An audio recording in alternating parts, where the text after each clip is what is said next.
Hello, hi, hey. Someday I will learn how to start a podcast. I've only been doing it for over a decade. Welcome to another wonderful episode of Jeff Has Cool Friends. I am the titular Jeff, and with me I have the titular cool friend. This cool friend I'm very excited to have on with me this episode. She is one of my favorite, most creative and hilarious comedians. She also has a great show, podcast called Hot Topic with Pickle and Bailey, a wonderful and unique comedy show called Fem's the Rules, and a very divisively wonderful Instagram account, which we can talk about as well, and Twitter as well. We're not just going to ignore that. But oh, thank you, X. I the, prefer X, if you don't mind. don't we all prefer it? Bailey Norton. Bailey, hi. Hi, Jeff. Thank Hi. you so much for having me on this wonderful podcast. This is a wonder. I know you're a huge fan and you listen to every episode, I so it have means a listened lot to me. before. I have listened before. I wonder which Well, episode. You'll never know. I already know. I know. Never heard it. Never heard it podcast. So I've known you for quite some time. I knew you from, I don't know how to say before. That's not true. I've known you I've known you for a while in comedy. Yeah. We've shed skins and moved forward and evolved and done different things, and here we are sort of in each other's orbit again. I don't know why I'm doing hand motions. This isn't even a video podcast. Wax on, wax off. Yeah, and the wax on, wax off thing where you and I do karate together. You know, friendship. Being around. Friendship. Friendship, how you're miming. You do mime things. How it's like this. Yeah. Yeah. And it's one of those things where, like, I think when we first met, I didn't know you were a comedian because you did not give any indication that you were. Oh my God, that feels like such a compliment. Kind of is, right? That feels like that actually like kind of lights me up inside and makes me feel good. So thank you. Whenever I'm around comedians in the wild, I rarely, if ever, will bring up. The more famous they are, the less I will bring up that I am a comedian. What if you did it so much? Like, what if you only around famous people were you like, I'm a bit of a clown myself? Not me, just gaming the algorithm. You like crowd work? I remember I was at a pinball tournament with a very famous comedian, and the person that had come with me introduced themselves as like, I'm a comedian and I know this person that knows you. Oh, that's and he so immediately cringe. was just like, and then walked away. And then every time I'd interact with him, I was like, I'm not telling this guy I'm a comedian. It's so cringy. It's so cringy to try to pitch yourself as a peer to another person. Hey, millionaire. Like, oh, I'm just like you. I have the same $10. Yeah, it's really embarrassing. I embarrass myself so easily. And so I find that the less I say in front of people I don't know very well, especially people who have like a high platform, I'm like, I just can't talk. I just won't speak. I've had a few like celebrity encounters that were really sad because they were like celebrities I really liked, and I feel like I was like respectful, but they were so mean to me. That does it really happen. Stuck with me. Yeah. And I'll name names. And I'll name names. I'll tell you exactly who they were. Alia Shawkat, number one. Okay. Oh, from Arrested Development. Yeah, maybe. And then Catherine Hahn. Both. Catherine Hahn, really? So mean. She was the meanest. Yeah. That's such a bummer. Was that in a professional setting or a social setting? It was a social setting. We were both in line for this event that neither of us were performing at. We were both audience members at an event. And I said, we were right next to each other, just waiting in line. And I was like, I don't want to bother you at all. I just really like your work. Thank you so much for what you do. And she looked at me, scoffed, and then physically turned her body away from me. And I was like, wow. Oh my God. Okay. Fuck me, I guess. It's so weird too, because like, I think the best thing to do is to like do the like wink, be like, I love your work, bye. And then keep like, just be like, hey, you do good work and I respect it, but I'm not going to blow up your spot. Dude, I was like, you do not have to have a conversation with me. I just want to acknowledge that I know of your work and I like it so much. And I wasn't like, so I'm an actor. You know what I mean? Yeah. Can you take my card? Can you get me your agent? Like, yeah, exactly. I was like, truly, just anyway, it was so disheartening. And so now anytime I see anyone of note, I try to be as low key as possible. Longtime listeners or not so longtime listeners might be familiar with the Meatloaf story, where I was supposed to host a panel for him at a con, and he basically told me to go myself, and then he immediately got COVID and died. And I'm like, Okay, well, Jeff is a magical man. take that, awful people of Michigan who killed Meatloaf. I forgot that Meatloaf was a person. And when you're like, everyone knows this Meatloaf story, I'm like, oh my God, what happened? Catherine Hahn threw a meatloaf scalding out of the oven into my face. It was pretty intense. No, I mean, my celebrity interactions have always been like pretty decent. Although there was one where I felt like I made a bad joke in front of somebody that I thought liked me. And then, I mean, I know the person liked me. Well, Yeah. also, okay, I'll name names. It was Anthony Bourdain. And we were working together on a show, and he had like followed me on Twitter, and like we were chummy, Acquaintances. but Sure. we weren't like we were friendly, but we're not friends. And I don't pretend that. And somebody Sure. we were talking about like the finale, like the meal for the party. It was like, and he wanted like this white trash theme where he's like really stinky cheese and blah blah blah. And I Mm-hmm. just made a and don't point the brie reference, and he just like turned and like glared at me, and I was like, I'm gonna What read is this wrong with look. people? No, I mean, but he liked me and he got along with me, and he had like given me a book out, like he went to his trip, Oh, like he enjoyed my company, and yet the main thing I can think of is him darting that look at me and just being like, "Oh, you blew it, man." I can't imagine. Okay, I feel like that's like not an offensive joke. That's just like a fun little personality moment that you had. And I feel like when people do that, it's actually really up to give them a look like that. That's mean Yeah, girl and but like I'm but not glad he's dead, and I'm not saying no, that. oh come on. And I'm not saying that, but like fuck It him. really was just one of those things where like, you know, I feel like he was like, that's the kind of hacky shit you're gonna interject into my conversation with this employee that I'm having. Like, I kind of was just like, I saw that look and I was just like, I have overstepped my bounds. And then I just got up and walked away, which is And I hate fair. that. I Which is hate I was that. a PA on the show. So like, let's not pretend that I was of a level where I was like, we are equals and I will discuss this. But here's the thing. Okay, I hate the concept of celebrity. I hate hierarchy on sets. Like, no one is better than anyone else. I'm so over famous people. And like, that might have started with the Imagine video. I don't know. But like, ever The since, like, pandemic really did it for us when we saw how the yeah, other half lives during a time of international emergencies. it's like, holy shit, none of you are actually cool. Like, none of you are actually anything. Like, you're just like normal, weird guys. Do people ask you, you're from Kansas or Missouri? I'm from Missouri. You're from I'm Missouri, from sorry. Springfield, Missouri. You're Yeah. from a hell of a town. Hell of So a town. My you're God. from, Yeah. do your friends from back home, do they try to get you to like dish on celebrities every once in a while? Like the people that have not left, do I they know get what you that? mean. I feel like I'm not like that close with very many people from my hometown anymore. I feel like more than that, I get their stories about celebrities to try to relate Oh, they're to. like, I know what it's like because we had Yeah. Rob Schneider at the Laugh Shack Yeah. They're last like, week. I saw Colin Farrell at the CVS in Main Street. I'm like, first of all, why? Why would he be there? No, you didn't. And second of all, I don't know what to say to that. Yeah. I do feel like when I first came out here and then went back home, I do feel like I was kind of a dick about it because I remember they were filming American Hustle Hmm. in Worcester, Massachusetts. And Worcester. I was visiting a friend of mine, and she was like, "Hey, they're filming that new movie down the street with Christian Bale. You want to go watch?" And Bradley Cooper. And my thing, like, and I shouldn't have done this because it's such like an LA, it's like college freshman thing to say. It's like, when you come home for like Thanksgiving, freshman year of Yeah. college, and you're like, I have learned these things that I'm going to bring up. Did Yeah, you know yeah. America was founded on slavery? And everyone's like, "Shut up."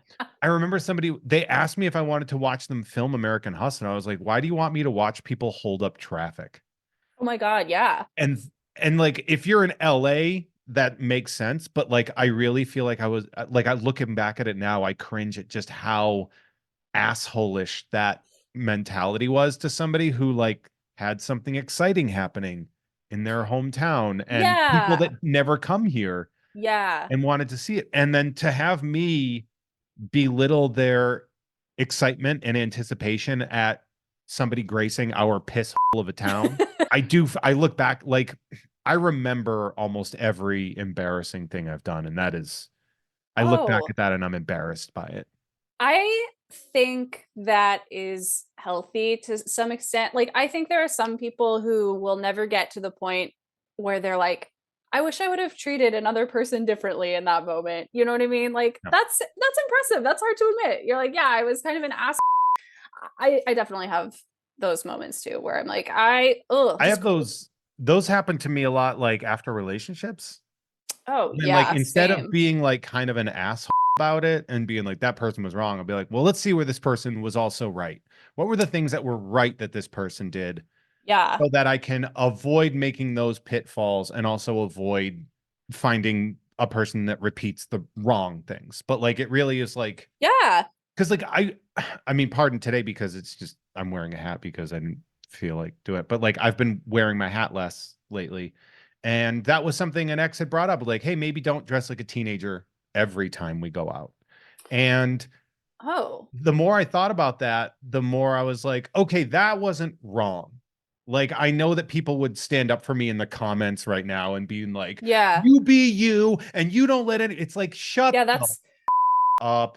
that's kind of my impulse right now, honestly, is like, why does that look like a teenager? Like, what is teenagerish about wearing a I hat think I though? think shirts with cartoon characters on them and hats Oh, on a okay. man who's over 40, Okay. like, All right. The I cartoon recognize character that. shirts. Yeah.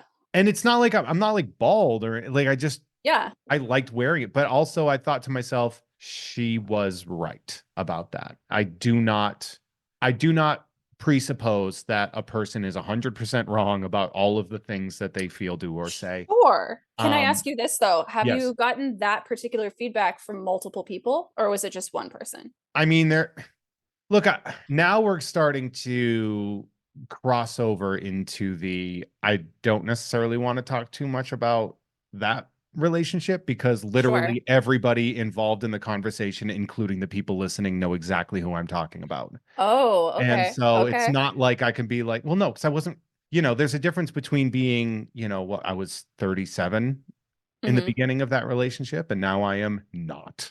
And that can, I don't know if anybody that I had dated beforehand really equated those things. Like, Yeah. so Yeah, yeah. I And it's can't also really like, assure that. And also, like, in my marriage, for example, when I was married, I was a teacher. So like, I yeah, clearly wasn't wearing it because I couldn't. So right. like, I did that all. It was really just where I retired and was like, I can be myself now. And myself is 15. Right. Right. I think So it's also like you don't necessarily get feedback that honest from people that you're not incredibly close with. no. You know what I mean? So it's No, you're not going to get honesty from casual acquaintances no. or anybody involved in the parasocial relationship. Like, you're not No. going to get honesty there. And But honesty, like to that, like about your like attire, I don't even think you would really get from like your friends unless you thought to ask about it. yeah. You know what I mean?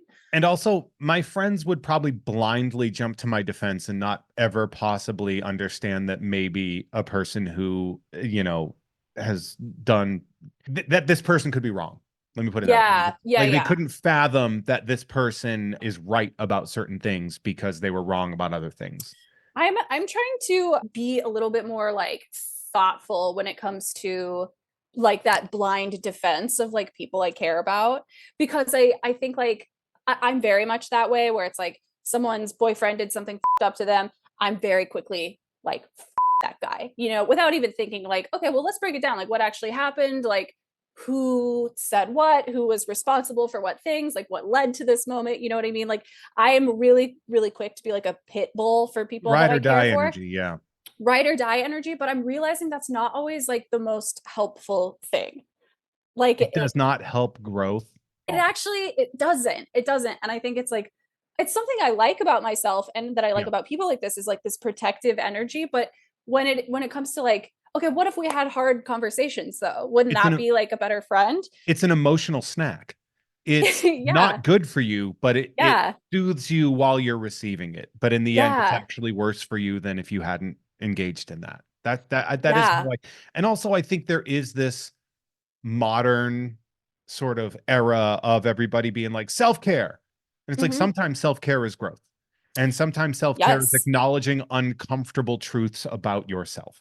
Self-care is not just like a bubble bath and a face mask. Like No. sometimes it's like really being honest with yourself in a way that doesn't feel good at the Yeah. time. And that Yeah. makes you better later. And Yeah. that happened with me where I was like, yeah, she was right. That was really shitty of me to be resilient to dressing up like an adult. And which also I found out I Mm. forgot how to do my hair. That's how long, like, other like, Yeah. and every time you see a photo of me in like a formal setting, like my hair is always drastically weirdly different. And like Yeah. it just like it looks not great because I just forgot how to do it. That happens. It's Kind of really hard funny. to like I think it's like kind of nice to be able to just like throw in a hat and be like, I did my hair. Like I don't have to worry about it because it's literally covered up. Like it is, Yeah. it's hard. It's the way Grooming is hard. Cher in tell me about that. Oh, the way Cher describes it in Clueless, the teenage boys, and they're like they just throw on whatever clothes they find and a hat and then they give it. Yeah. And I'm just like, yeah, maybe I shouldn't be the thing that they were describing as not great in that movie from 25 years ago. Have I ever talked to you about my like side gig that I do sometimes that I call man camp? Have we ever had a conversation We about don't this? weirdly we don't talk about a lot of things. Like I guess that's true. we are casually cool friends. I don't think we really have a lot of deep This is something discussion. I bring up from time to time to various people. But okay, so I have to tell you about this because I it's absolutely need to hear about this. This yeah, isn't even you do. like I'm The job description is technically called like a model, but it's not that literally in any capacity. It's like I work for this woman who is a dating coach and she has workshops, like group workshops with a lot of men from all over the world. So they'll fly in from like, various states or like various countries and there's usually like 20 of them in a workshop. And the reason that they seek her help is because they aren't connecting well with women. But the truth is, they don't connect very well with anybody. is it And just a lot so of people that are on the spectrum? a lot of them are, and a lot of them are not. Like a lot of them are very attractive, very successful. I don't know, even charismatic men. It's not like incels and losers. It's like these men are like, I can't like connect with anyone. Like I can't have They conversations that are can't meaningful with connect like anyone. initially, like they don't have game or they can't connect once it's been moving forward.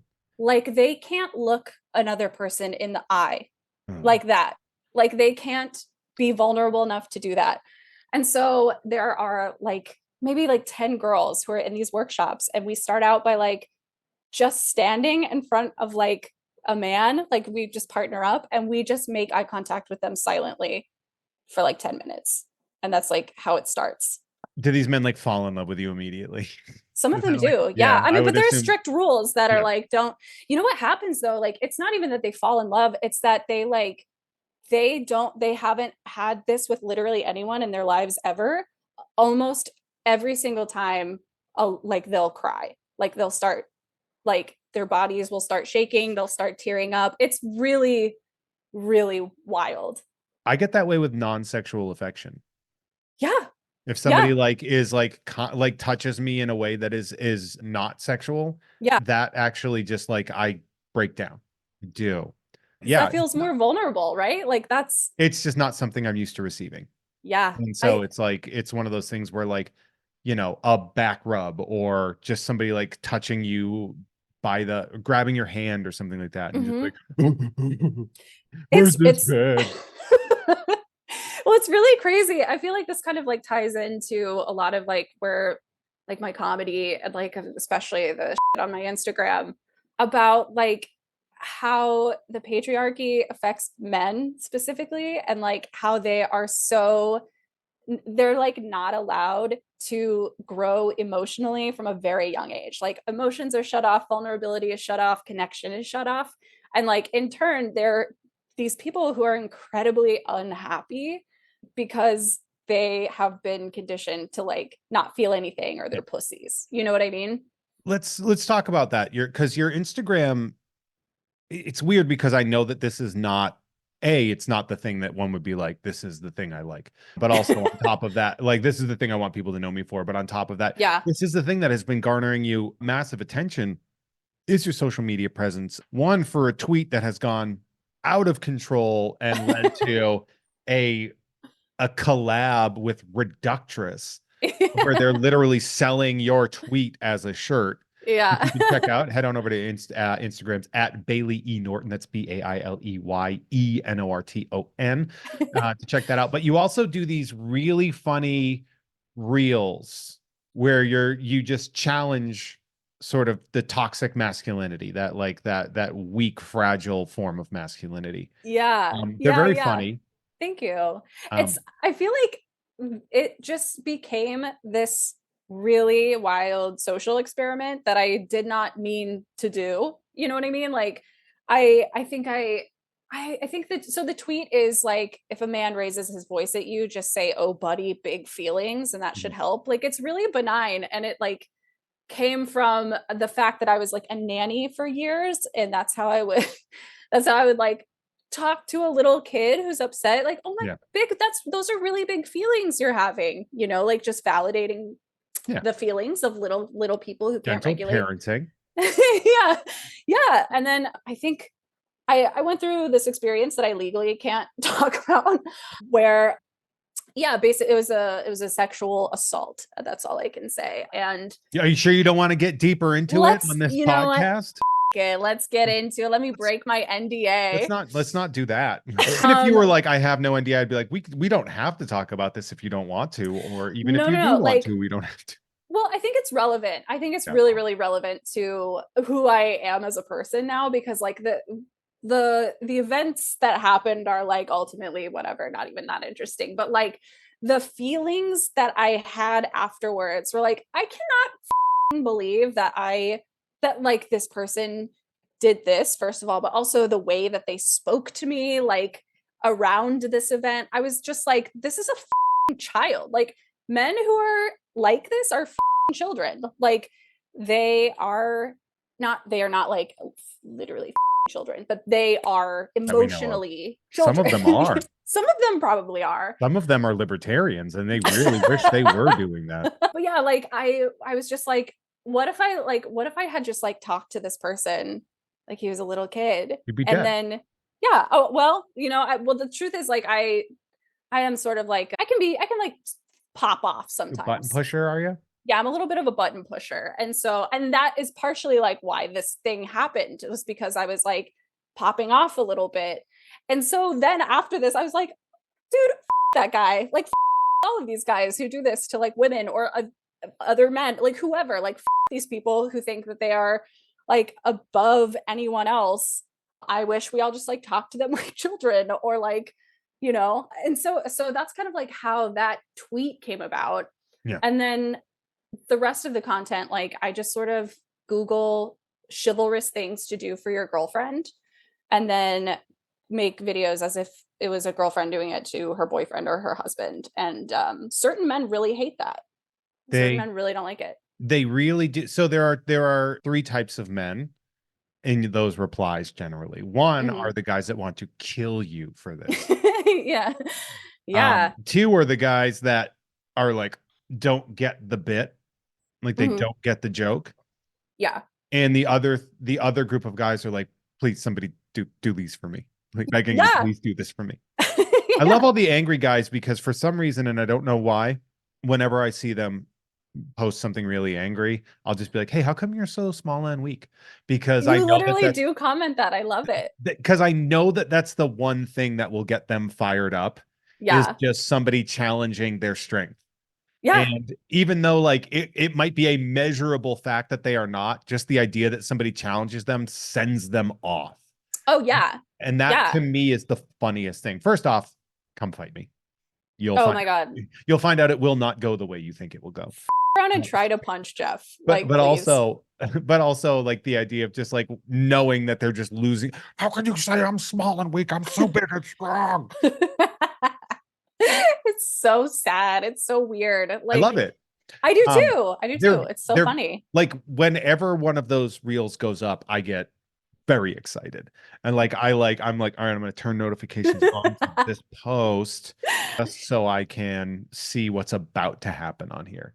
Um, it's it's like really, really wild how rowdy it gets and like how many people feel that way. Like how many men respond and say things like, oh, this is a good way for, like I could throw you across the room, like little girl, like or people will say things like you're gonna die alone with your cats, or people will say things like you've never had a boyfriend, I can tell, like no man would ever want you, or they say things like I hope you get pregnant and have to stop doing comedy.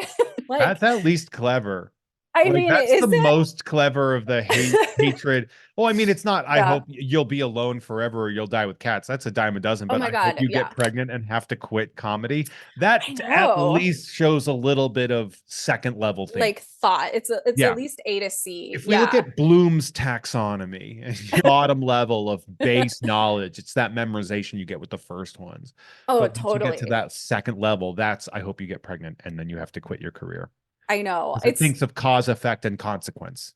It's really like I really do believe that you can be incredibly sexist and incredibly funny. And like that isn't incredibly funny, but like I've just seen so many not funny sexist things. You know Yeah. what I mean? So it's like please be refreshing and at Like, least put some thought into these like yeah. sexist comments. Like Jim Jeffries is a good example of the idea of a funny sexist in that he's like, my comedy is good and the bit is a bit.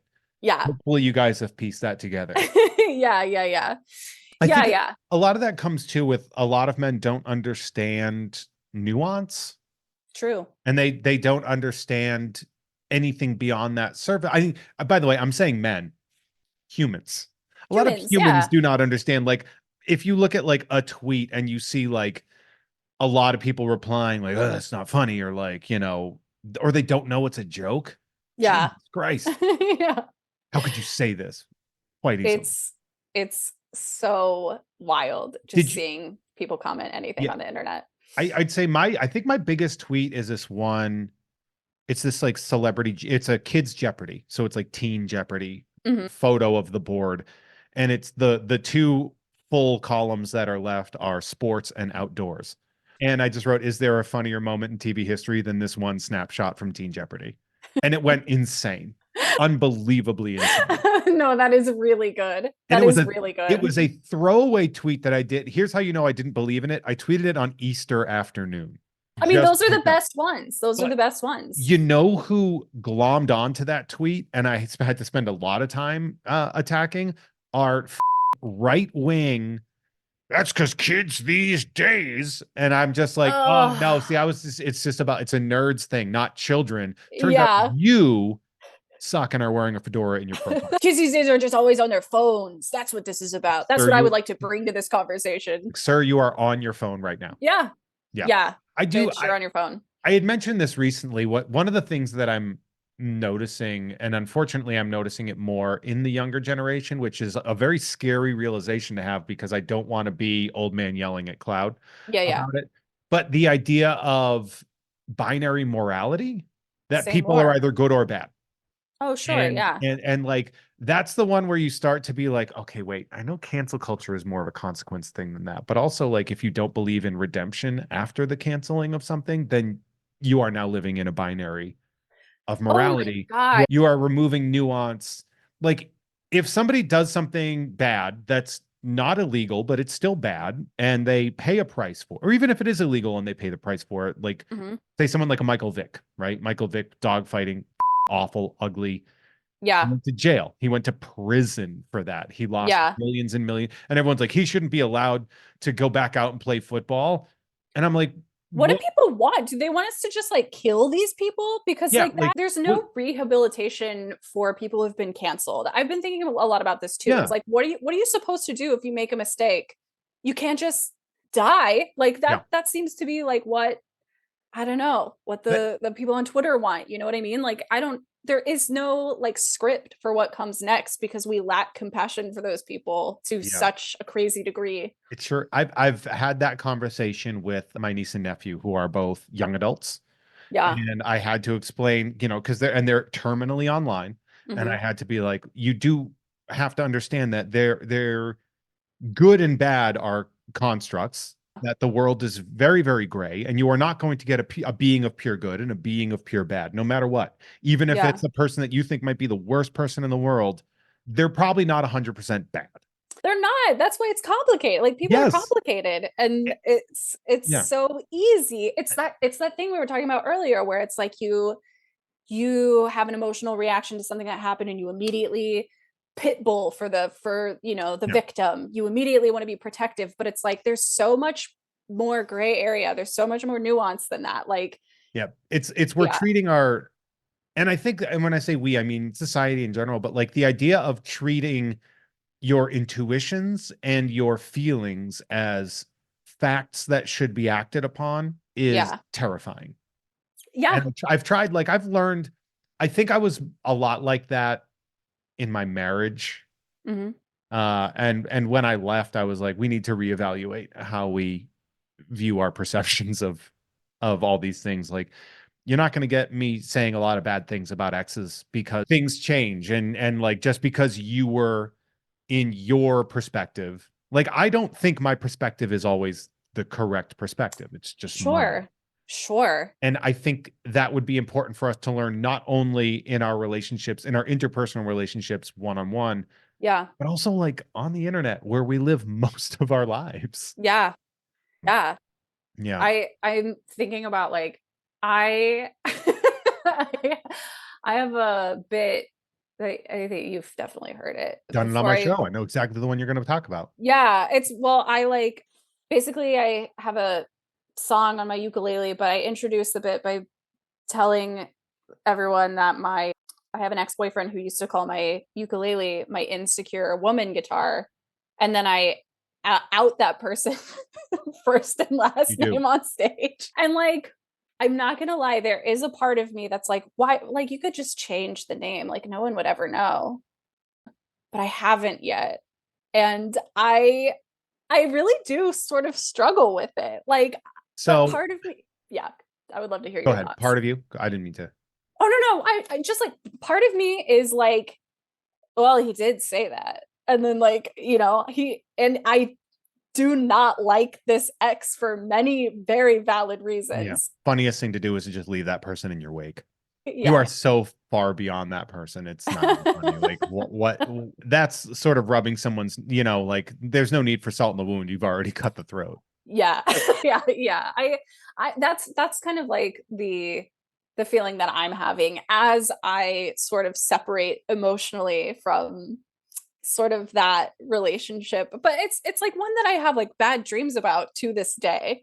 And so I'm like clearly I'm like in doing this, it's in my mind I'm like protecting myself, standing up for myself, like winning. But you're right, like I already won. It's like kind of not necessary anymore. It's very funny though. God, it is I funny. gotta It tell makes you, me laugh. I do a joke that's very similar. Not like, Really? not in a comedian way of like, I actually do a joke Yeah. about ukuleles, but like, Yeah. I do a bit about how, and if anybody's listening to this that's like seen me perform live, you've probably heard the joke before where I talk about how I used to be a boxer, and how I was so bad that in my last fight I got beat so badly that I decided to get a divorce during the fight, which is 100% true. I was like getting my ass kicked. And I do the joke where I'm like, imagine you're in the middle of receiving a concussion and just being like, this sucks, but at least I'm not with, and then I say her name Yeah. right now. Oh my And God, you do it too. How do you it, feel about it? and like, here's the thing is, first off, when I tell that joke back home, people lose their minds because they know that's Yeah. her actual name. But Yeah. what I do is, after I do that joke and people, they'll seize up, and I was like, you guys do need to understand that I know that I didn't have to use her name, but I need you to know that I absolutely did choose to use her name. And the punchline to that is, she got the house and I got this one joke I'm telling to 24 people in a Yeah. barber shop in Culver City or something like God, that. that's so funny. But like, so, and it is that, but in reality, you're like, yeah, I mean, technically there's a record of me being married to that person or whatever, but also it's not a Sure. particularly mean-spirited joke at Sure. her. It's just me being like, I was miserable in that relationship, but Yeah, I don't think that's like some, you're literally getting punched and then she has so much more money than me. Like she has she's such a fine. You're better life fine. than me right now. I'm like, there's no, I cannot, the only punching down is like gender and physical with that. Like she's Yeah. scores above me in like accomplishments and finances and having a family.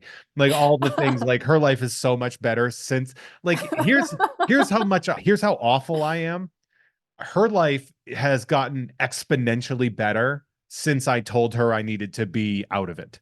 Like all like that, Wow. if that doesn't just be like, well, that you certainly were a negative Wow. value to this team up here in that case. I do. No, no. I'm sure that you are also much happier. I did let her keep the house. I did just That walk. was I was like, you keep that's it. really nice of I you. was like, Wow. Well, you need it out too. It's like that's exactly right. I was like, I don't need to be tethered to this anymore. Just yeah. take half the savings account, consider all my money rent. I'm out. But Yeah. this isn't about my divorce. I have a separate podcast for that called the Joe Jeff's Rogan divorce. Experience. Oh. So I have a couple. I want to talk about the two sort of active projects you go on. Before that, I also want to pay my bills. And that's very important. Of course, you all know that I run this show. If you're listening for free, thank you so much. I appreciate your ears. This is there's no ads in here. You're welcome for that. If you're listening on Patreon, I like you more than the freeloaders because you're giving me money. And if you want, you can head on over to patreon.com/Jeff May. If you sign up for the producer tier or the two-face tier, you can actually give me your producer name and I will read it on the show as a show of gratitude. And me and my guest will actually address those names. We'll talk about it. So we're going to say a big shout out to Carson. It's Carson. Thank It's you, Carson Carson. Daly. It's Carson Oh Daly. my God, Carson Yeah. Daly. What a sweetheart. Yeah. That's Huge so fan. nice. Huge fan. I'm gonna fly out and visit him and thank him. Yeah, you should. You have Shout out to. to Mr. Billy Beck, who I think he's seen you perform because he's local. He's come to Mint on Card, I think. Oh, hey, Billy Beck. He saw you do that bit. Oh, Billy Which, Beck knows what I'm talking by the about way, then. that bit is like one of the reasons I booked you on the show. Oh my It's like God. seeing you perform it live. I think it was somewhere downtown or whatever. And it was that. And then I know we're doing producers, and thank you, Billy Beck. But another thing I wanted to say about stand up, because we're probably not going to do a lot of stand up stuff after that. The show I run is PG-13 ish. It's Yeah. like we say, but like try to avoid saying and all this stuff. Yeah. Yeah. You are the example I give to people when they say they're having a hard time pivoting non-blue material. And I say, Yeah. Bailey Norton did a blue song, changed the words, and made it funnier by changing the words than if she had just said the words and like addressed it in a very meta way on the show. I was like, if Bailey Norton can do that while playing a ukulele, you can do that with a microphone in your hand. No, I legitimately do use you as an example of like, not only can it be done, but it can be done to a massively good effect. Oh my God. That's so nice. That Yeah. makes me feel great. Well, it's weird because I've seen you do the song normally, and then when I saw Yeah. you do the song where you self-edited, I preferred that version and not just because it was on my show.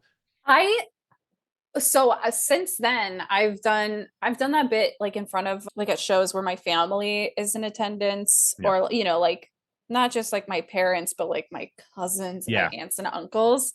And I love the PG-13 version. It is more fun. I don't know. The limitation like really creates this other level of like I don't know how to explain it. It does make it very fun. I Like think you replace the comedy word with kiss and there's something just like very silly about that. and like a wink. Yeah, and you wink. Yeah. Yeah. I definitely do. I prefer weird comedy with rules, which Same. we're going to talk about in a second. But like just normal stand-up comedy, like you have no idea how many times I've tried to add a rule to Mint on Card that every comedian has to start their show with the phrase "my favorite toy growing up."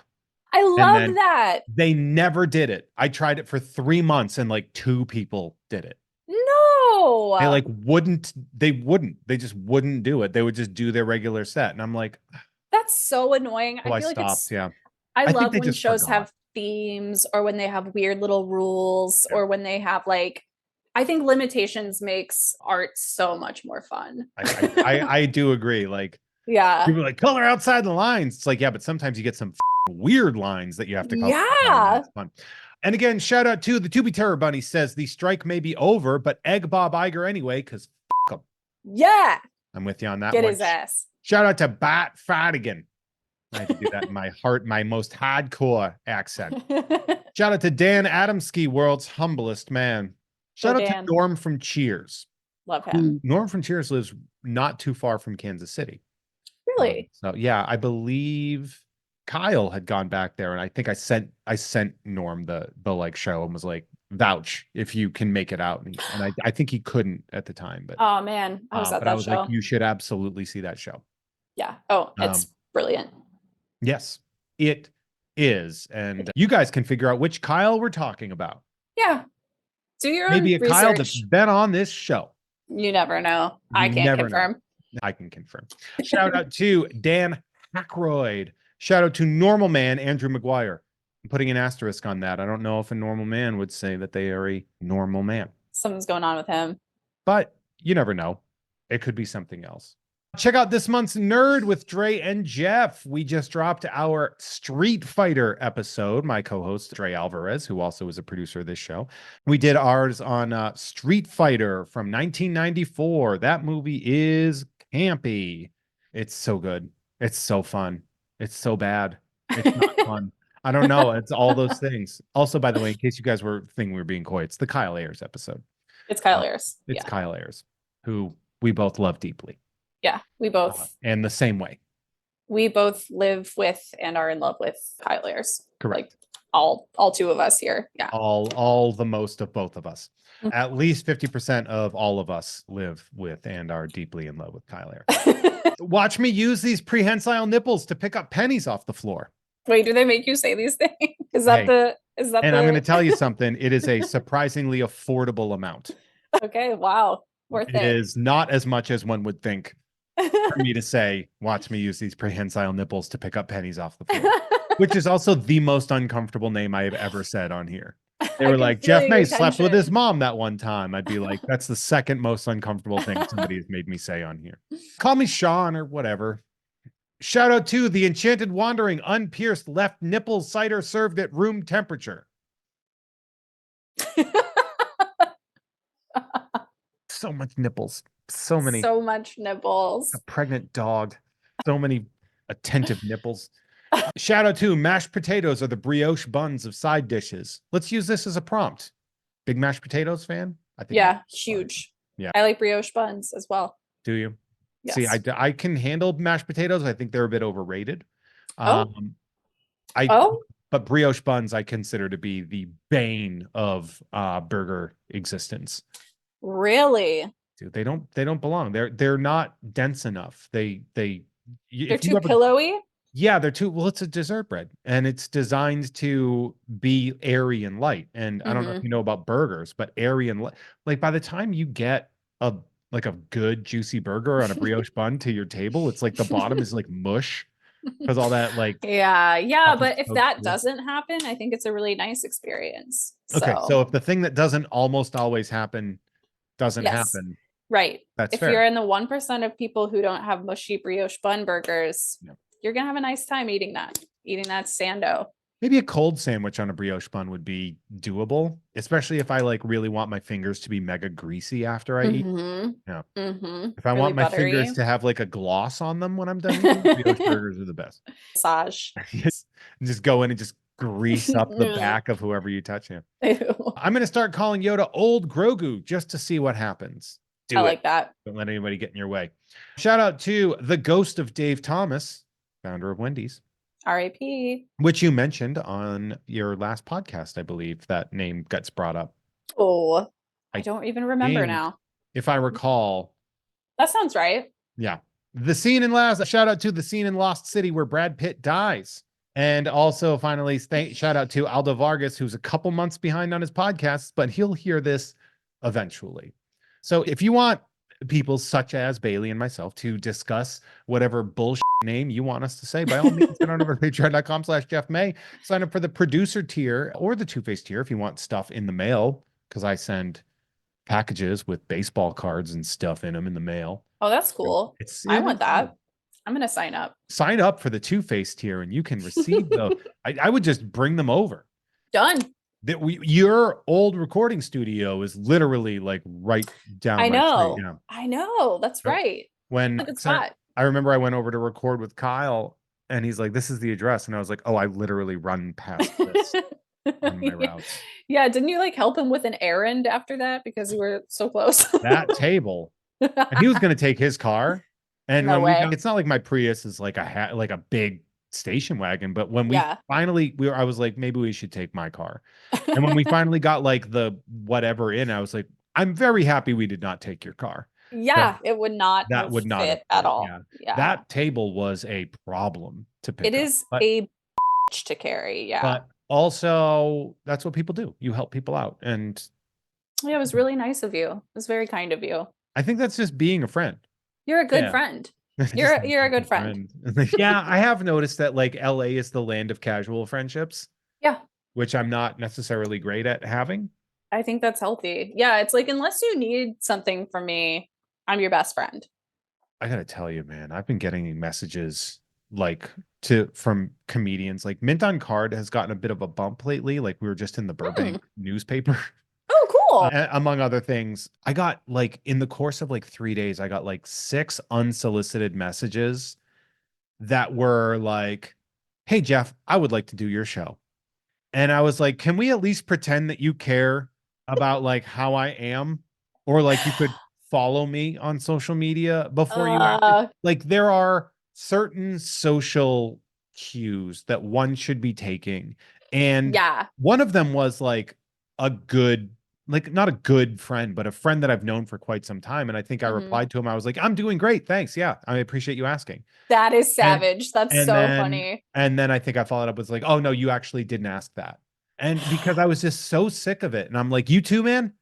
You too. You can't even." How did they respond? Well, it's like, I have a hard time putting myself out there. And I was like, Oh, shut the I was so annoyed.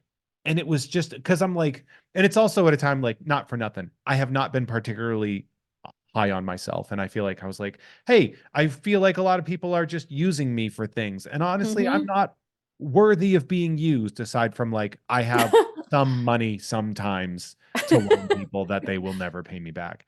When you win at game shows, which isn't never. Yeah.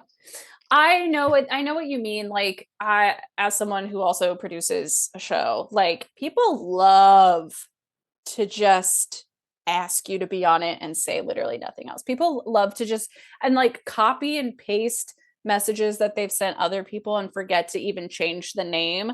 It's Like that's my favorite. Yeah. Yeah. Yeah.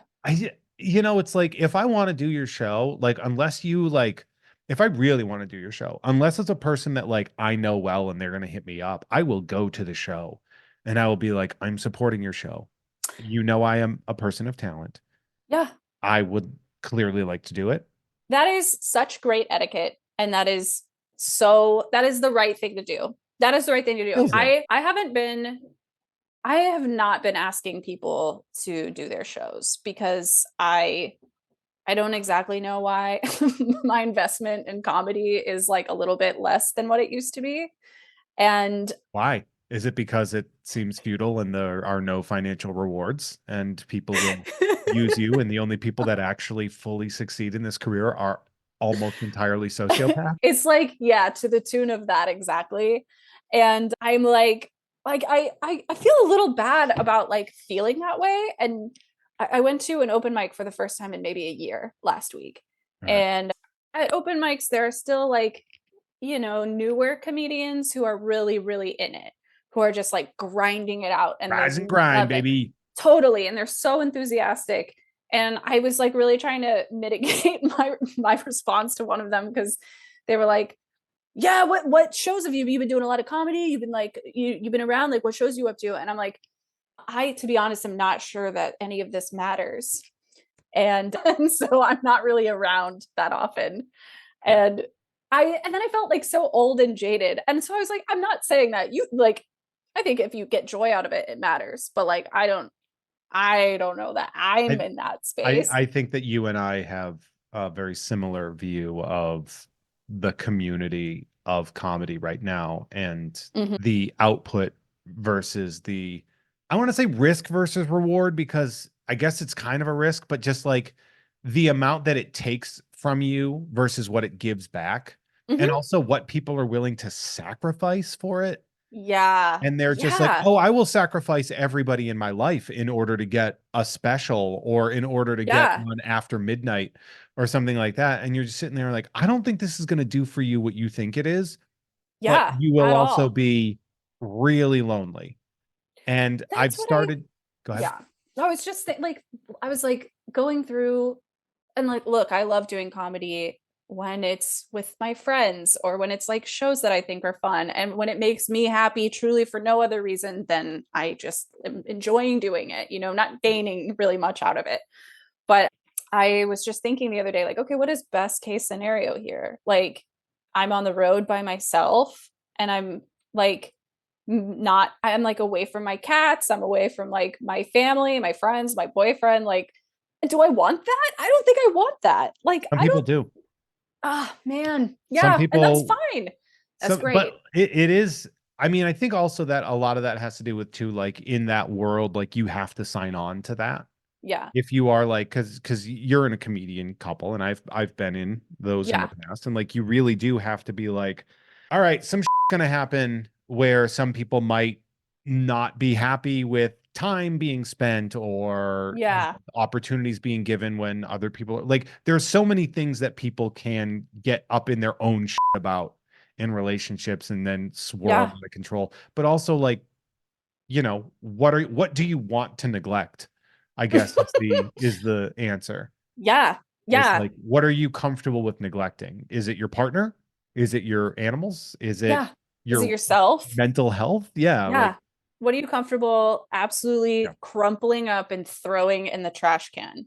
It's Um, also, it robs you here in LA. mhm, Comedy is a vampire in LA. And think about like, how many tickets can you sell in Springfield, Missouri? And then think about how many tickets you can sell it in kills me. LA. And It it's kills me. Yeah. like, I do when I travel home, when I go home for like any reason, I book one show. I keep the tickets as low. I think I keep under like $20. Mhm. That one show pays for the whole flight and rental car experience, like Yeah. for just 1 hour. Yeah. The And out way to do it. here, I run a monthly show. I pay comics. We do Mhm. all this stuff. I walk away that with that like $30. Yeah. Yeah, yeah. I mean, you do it for the love of the game. I was actually Yep.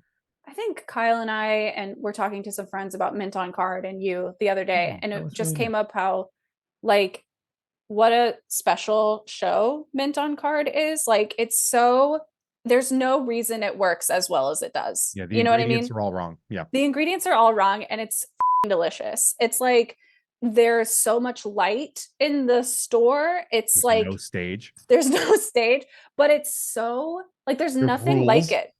And There's there's no bar. rules.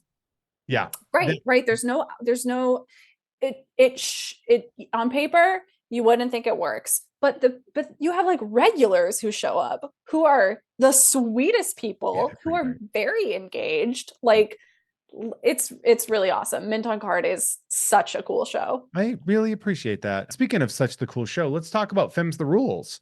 A So where you have a guy on stage and then a non-guy sort of in a seat in crow's position or however you want to say it, like in a seat nearby, just Yeah. like with them during the set.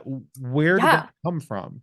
So this is Sammy Mowry and Mary Jane French's brainchild. They were the original hosts of it, and Mary Jane had to leave LA. And so Sammy Mowry generously was like, hey, you should host this show with me. And so we've sort of like sometimes all three of us will host it. We took it to Sketchfest, San Francisco Sketchfest last year, and the three of us hosted it together. But it's really their idea. And then I was just sort of like brought in because it's also very my vibe. And I love it so much. It's the show where men get interrupted. So we book women or non binary comedians, and then they interrupt. They really pick who they want to interrupt.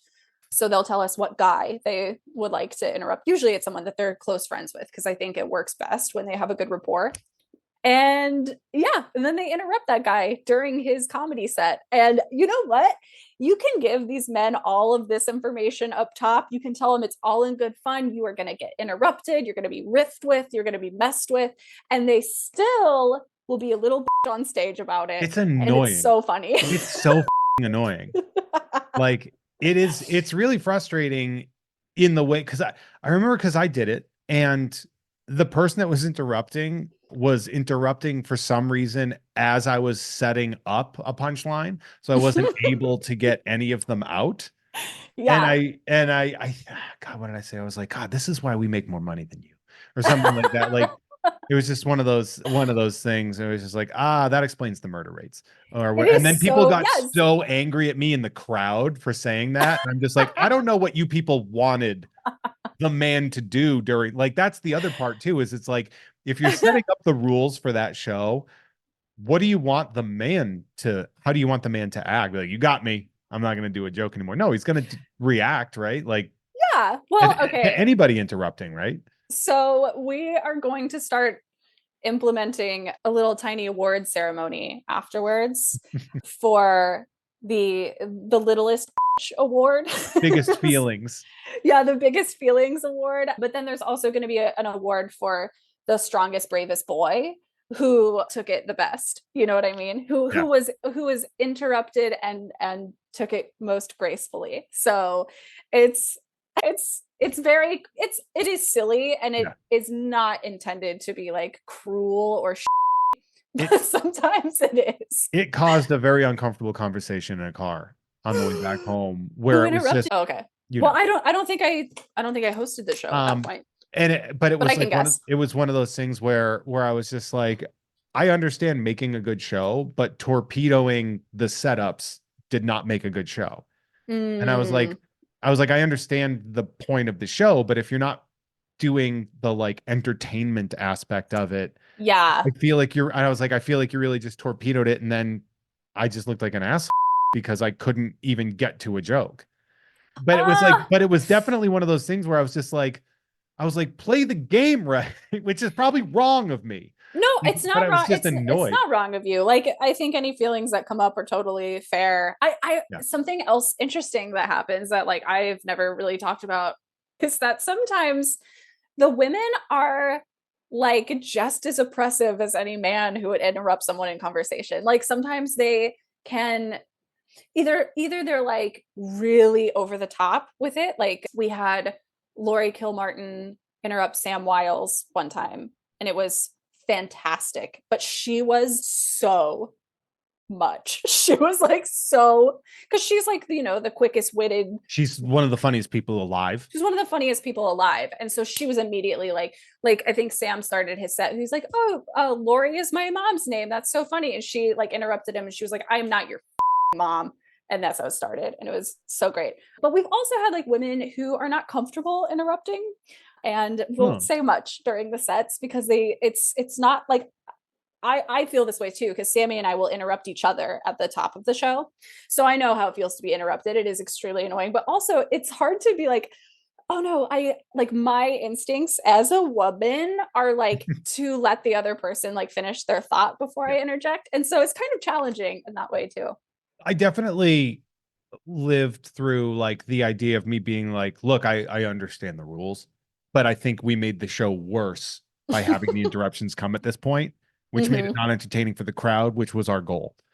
And like, but that also like, it makes me feel like such a douche to be like, you did the rules wrong, when like, no, I was just like, but then I was just like, or are you being an old buddy right now? Are you being an old buddy with your big feelings? I see what your point is. And like, I don't think I was there for that set, but so we had I'm just going to keep naming names here. We had Robbie Hoffman and Carmen Christopher on the show most recently. And Robbie is just so funny. And she and Christopher are really, really great friends. Is Robbie, I'm going to ask an honest question. Okay. What's Robbie's pronouns? I believe she, her. It might be she, they. But Robbie Robbie was just being Robbie as Carmen was really earnestly trying to do his set. And it was really frustrating him. Like, I don't think he could have anticipated being as frustrated as he was. And so I think, like, when that happens, I think the things that I've seen work best are when the male comedians will be like, okay, then I just can't do my material. Like, I mean, what's yeah, going to do best is just for me to not do my jokes and to just like riff with like a women riff or battle. Yeah. yeah, or this non-binary person. Like, yeah, I think you kind of have to adjust, but it's hard and it's super frustrating and it's so funny.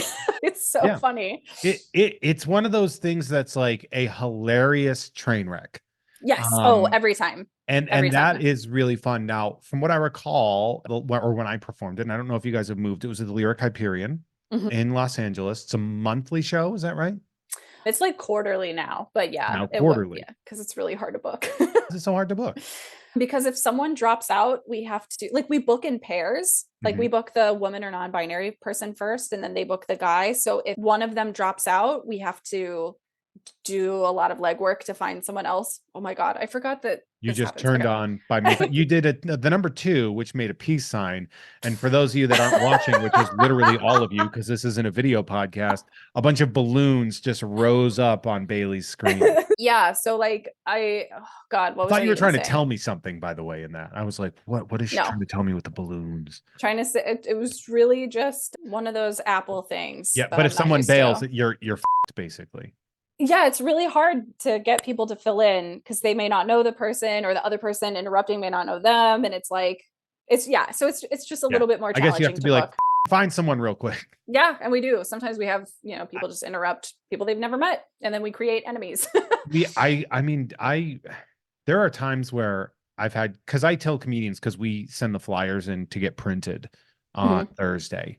And so I say, if you're going to bail on me, do not do it after Thursday morning. I was like, if you do that, you're screwing me over. And when That's they, good for you to like yeah, and set that then if it happens, expectation. there's one comedian that I've been desperate to have on the show. She has bailed 3 times. And on the third No. time I just went noted. Like, I'm not even going to like stretch my way out of this. I'm just like, you Yeah. know what? Noted, you are a person that cannot show up to the show. We would have loved to have you, but you are no longer going to be booked on the show. Yeah. I Yeah. don't, this show doesn't pay me enough money.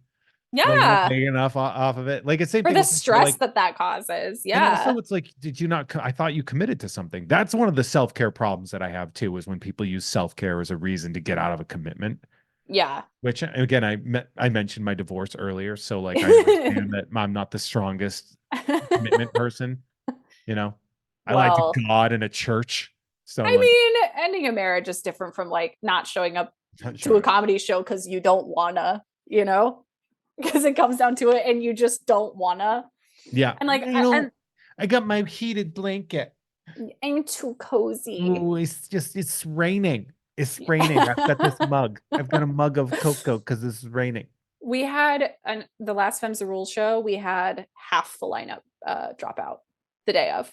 Yeah, I was just gonna make like a really funny joke, like, you know who was ready to fill that in those spots? Straight white guys. Literally, Jeff, 95 straight white guys were just like, I'll be the lady.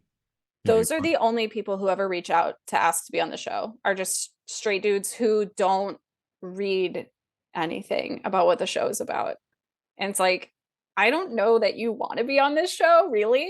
Like, but we also can't book you. Yeah. Unless you need like an alternate punching bag in which, Yeah. like I'll always be like, do you need someone to get picked on? I'll Yeah. fucking do it. But I have like, there is definitely, and we could talk about that, with the idea of like, there are certain things that you like hate to say out loud. And one of them is that like straight white guys never bail on the show. Like, what is that? And I just think it's just like hustle culture, man, hustle culture. Yeah, it is kind of a mystery. Like, they are truly the ones who show up.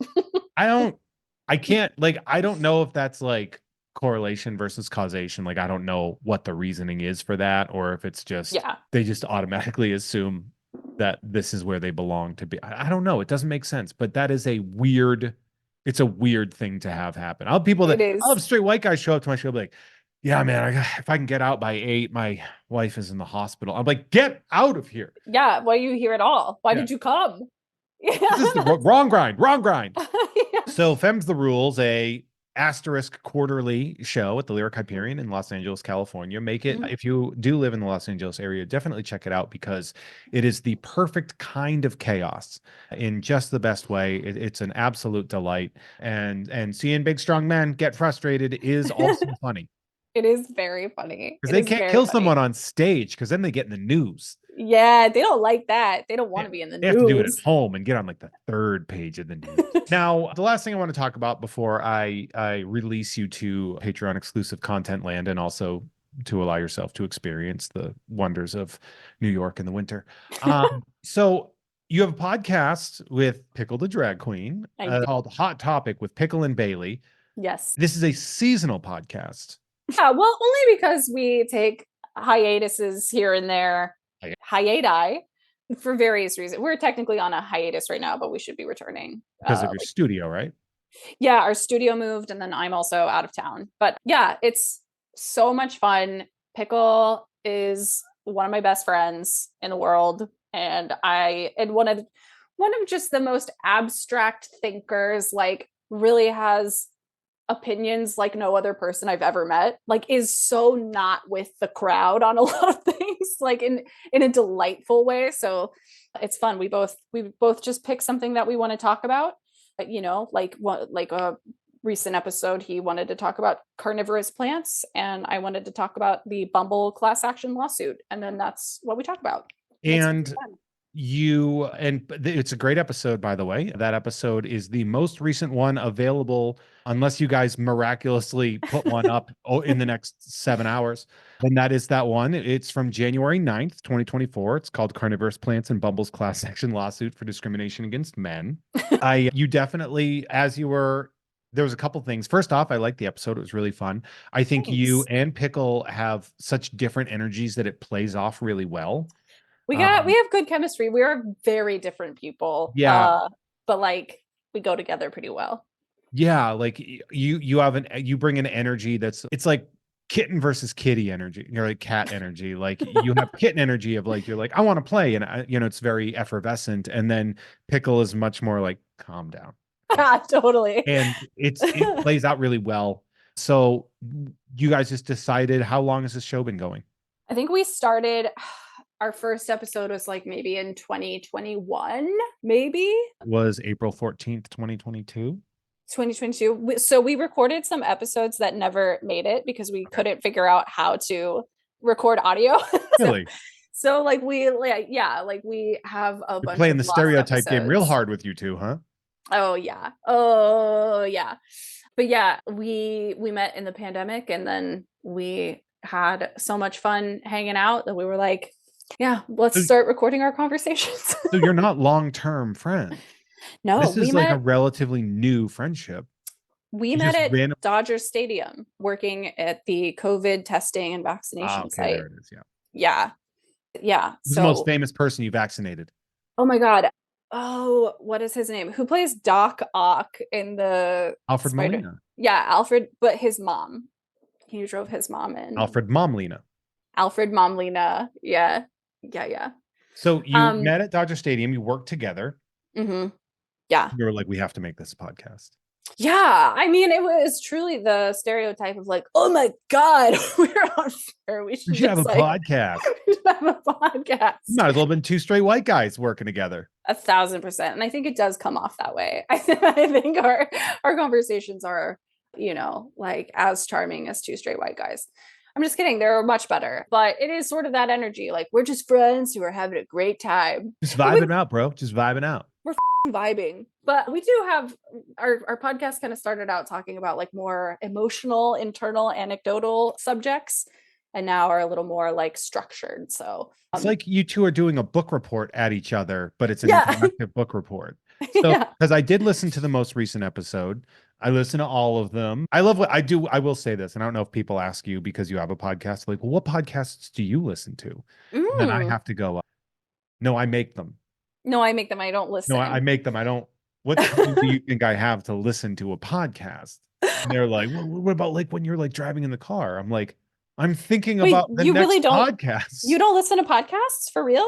It depends. If I'll research, Mhm. like I listen to yours, I listen to Never Seen It but it's just like it's hard to stay focused on like I can't multitask with a podcast. Mm, A lot of people are mhm. like, I go for my walks on a podcast or like in my Yeah. commute to work. Yeah. To work is I get out of my bed and I go into the other room and I start taking notes or I start prepping for that. Like I You're don't more engaged I than don't have time. It's the same reason I don't do video games.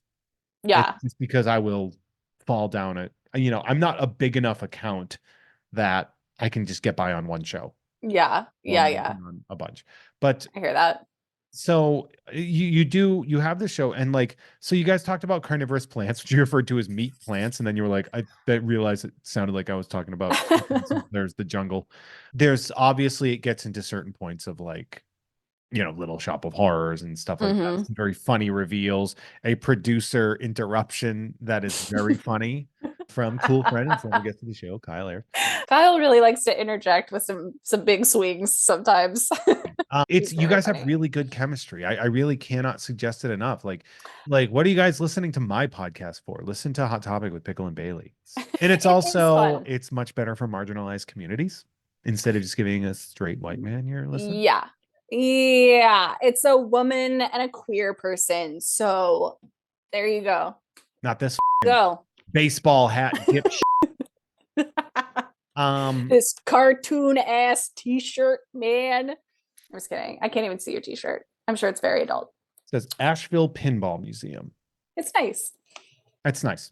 It was gotten for me by a person that doesn't want me to wear shirts with graphics on them. Well, what I just realized what that now after I brought that up. That's very funny. It just makes my shoulders look so good. No, but so you are a delight. So As are you. We're gonna start wrap. Go on with that.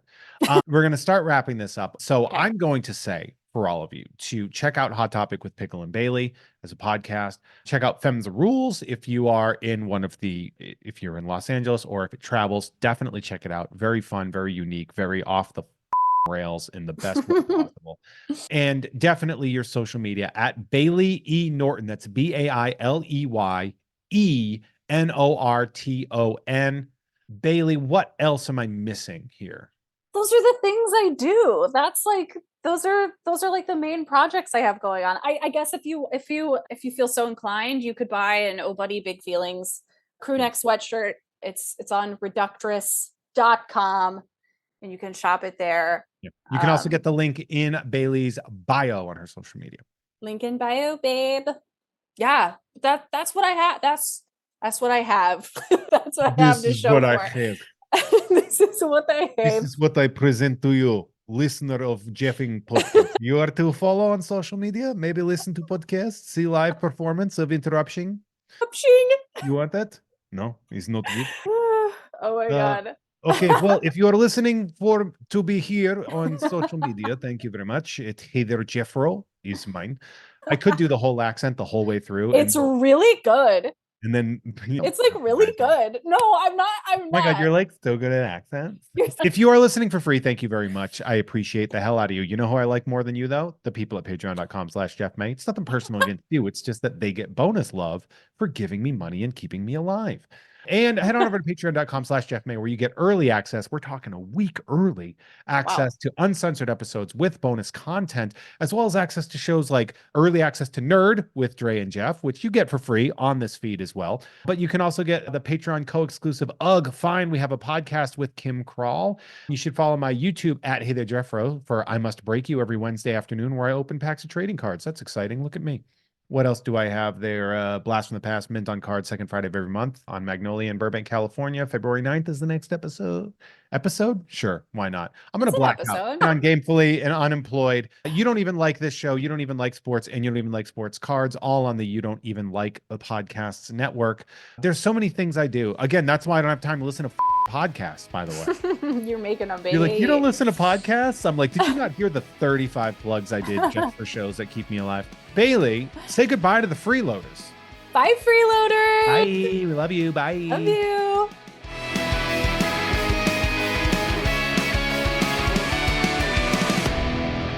Hey everyone, our artwork is created by Justin T. Brown, who can be found at Artness by Justin Brown on Instagram, as well as artnessbyjustinbrown.com. That dope music you heard is by Troy Nababon, available at Troy Nababon on Instagram, as well as at troynababon.com. Nababon is spelled Nababan, and boy, does that shred. Thank you all so much for listening. See you next time.